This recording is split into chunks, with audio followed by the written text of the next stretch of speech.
महिला नागा साधु की कहानी।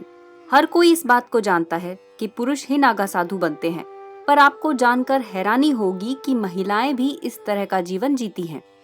कुछ सालों से महिला नागा साधु के बारे में जानने के लिए लोगों के बीच काफी उत्सुकता बनी हुई है।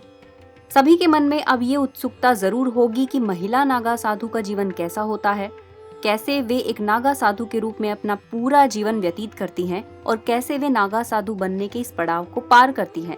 लोगों की इस बेचैनी की वजह कई हैं, जिनमें से एक है कि पुरुष नागा साधु तो नग्न रहकर शरीर पर धूनी की राख लपेटकर जीवन बिताते हैं, तो क्या महिलाएं भी इसी तरह से रहती हैं? क्या नागा साधु और नागा साध्वी का जीवन समान होता है या उनमें होती हैं कुछ भिन्नताएं? इन सभी सवालों के जवाब आज की इस वीडियो में हम देंगे। लेकिन इससे पहले अगर आप हमारे चैनल पर नए हैं तो हमारे चैनल को सबसे पहले सब्सक्राइब करें और साथ ही साथ हमारे बेल आइकन को जरूर दबाएं। तो चलिए अब बात करते हैं महिला नागा साधु से जुड़े उन सवालों के बारे में जिन्हें जानने के लिए लोगों में काफी उत्सुकता रहती है। वैसे तो महिलाओं को नागा साधु का जीवन व्यतीत करने की हमारे धर्म में पूरी तरह से छूट दी गई है, पर जिस प्रकार नागा साधु नग्न रहकर अपना जीवन व्यतीत करते हैं, इस तरह की इजाजत महिला नागा साधु को नहीं है। खास करके तब जब कुंभ का आयोजन हो और कुंभ में डुबकी लगानी हो। यानी अधिकतर महिला नागा साधु जिन्होंने दीक्षा ली है वे सभी वस्त्रधारी हैं, पर वस्त्रधारी होने का ये अर्थ नहीं कि वे पूरे वस्त्र धारण करती हैं। उन्हें केवल एक वस्त्र अपने शरीर पर धारण करने की अनुमति होती है, जबकि यदि कोई नागा साधु जूना अखाड़ा से संबंध रखती हैं, तो उन्हें निर्वस्त्र रहने की अनुमति भी मिली हुई है। अब जानते हैं कि कैसे एक महिला नागा साधु बनती हैं और अपना जीवन व्यतीत करती हैं।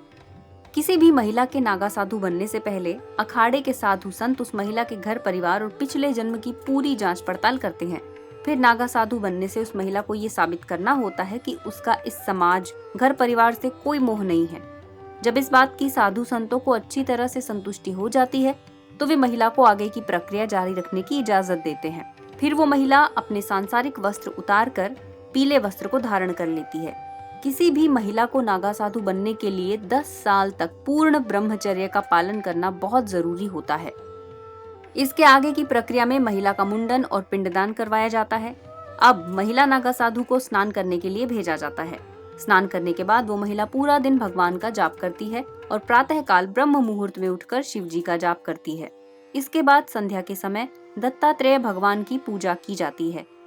इन सभी पड़ावों को पार करने के बाद उन्हें महिला नागा साधु की उपाधि दे दी जाती है। इस तरह से एक महिला नागा साधु के जीवन को बिताती हैं। ये थी महिला नागा साधु के बनने की कहानी। तो कैसी लगी आपको हमारी ये जानकारी, हमें कमेंट सेक्शन में जरूर बताएं। ऐसी ही सच्ची और रोचक कहानियों के लिए हमारे चैनल पर बने रहें।